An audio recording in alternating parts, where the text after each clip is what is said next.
त्रिनेत्र अग्नि की ज्वाला आर्यमान के हृदय में धधक रही थी। वो अब केवल एक साधारण युवराज नहीं रहा था, बल्कि उसके भीतर ऐसी शक्ति का संचार हो चुका था जो युगों से छिपी हुई थी। उसकी आंखों में तेज आत्मविश्वास और संकल्प पहले से कई गुना बढ़ चुका था। उसके चेहरे पर एक गंभीर प्रकाश था, जैसे सूर्य की पहली किरण अंधकार को चीरकर धरती को आलोकित कर देती है। वीरभान, जो हमेशा से आर्यमान का सबसे प्रिय मित्र और साथी रहा था, उसकी आंखों में भी नई चमक थी। उसने अपनी मुट्ठी भींच कर कहा, वीरभान, तो यही हमारा असली लक्ष्य है।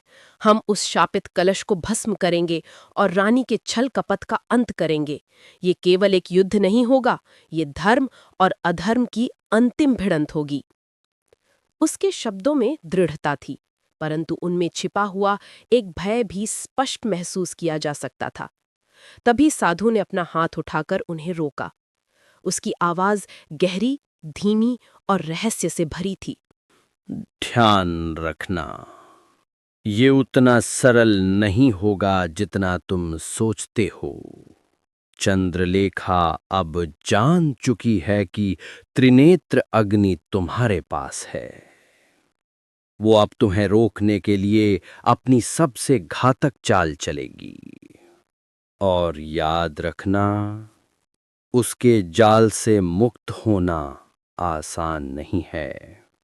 उसके शब्द सुनकर वातावरण और भी भारी हो गया।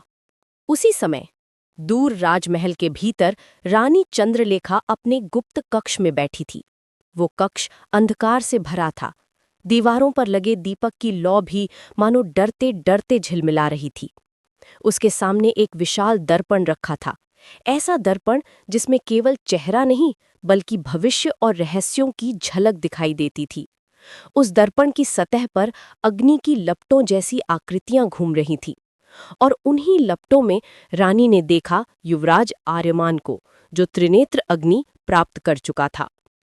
चंद्रलेखा की आंखों में अचानक क्रोध चमक उठा। उसके अधरों पर एक तिरछी मुस्कान उभरी। चंद्रलेखा स्वयं से, तो साधु ने तुम्हें ये शक्ति सौंप दी आर्यमान, पर याद रखो, मेरे जाल से कोई भी मुक्त नहीं हो सकता। तुम चाहे जितनी भी शक्ति पालो, अंत में तुम्हें झुकना ही होगा मेरे सामने। उसने तुरंत अपनी बहन नीलांजला को संदेश भेजा।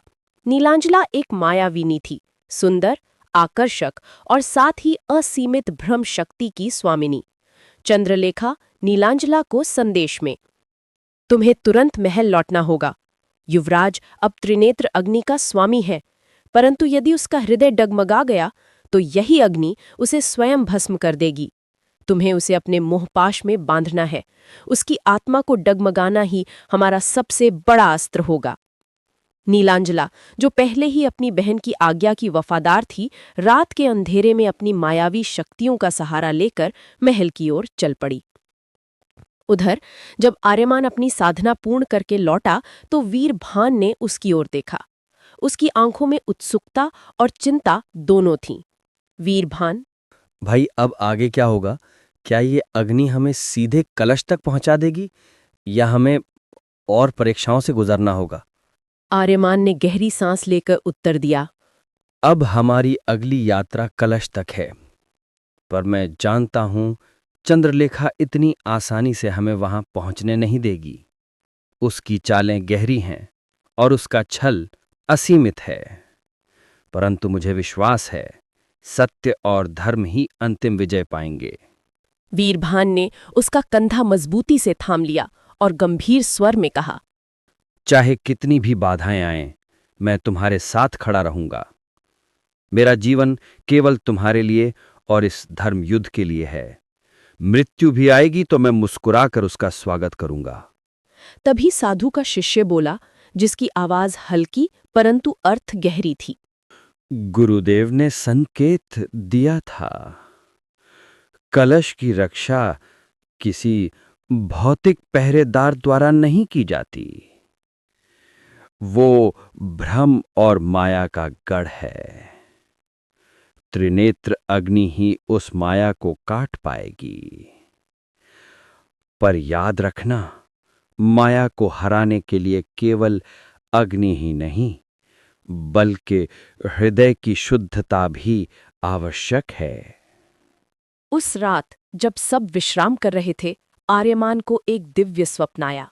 उस स्वप्न में एक प्रकाश पुंज प्रकट हुआ, जैसे आकाश से उतरी हुई पवित्र चेतना, वही चेतना जिसने पहले भी उसे मार्ग दिखाया था। उस प्रकाश से एक गंभीर स्वर गूंजा। आर्यमान, याद रखो, विजय केवल तलवार से नहीं मिलती।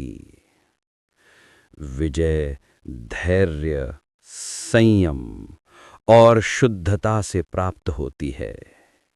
कलश तक पहुंचने से पहले तुम्हें अपने भीतर की अंतिम दुर्बलता को भी जलाना होगा। यदि तुम्हारा मन डगमगाया तो त्रिनेत्र अग्नि तुम्हारे ही विरुद्ध हो जाएगी। आर्यमान हड़बड़ाकर नींद से जागा। उसका शरीर पसीने से भीगा हुआ था, पर उसकी आंखों में दृढ़ निश्चय और भी प्रखर हो चुका था। इसी बीच राजमहल में चंद्रलेखा ने एक और षड्यंत्र रचा। वो जानती थी कि युवराज और वीरभान का साथ उसके लिए सबसे बड़ी बाधा है, इसलिए उसने राजा के मन में संदेह का बीज बोया। चंद्रलेखा राजा से, महाराज, क्या आपको ज्ञात है, वीरभान गुप्त रूप से आपके विरुद्ध षड्यंत्र रच रहा है। वो युवराज के साथ मिलकर आपको गद्दी से हटाना चाहता है। यदि आपने अभी उसे न रोका तो शीघ्र ही वो आपके विरुद्ध खड़ा हो जाएगा।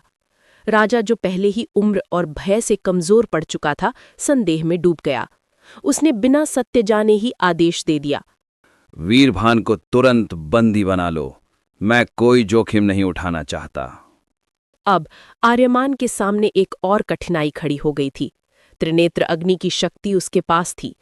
उसके हृदय में अग्नि और भी प्रज्वलित हो उठी, परंतु इस बार वो अग्नि केवल शक्ति की नहीं थी, वो अग्नि थी धर्म, मित्रता और न्याय की।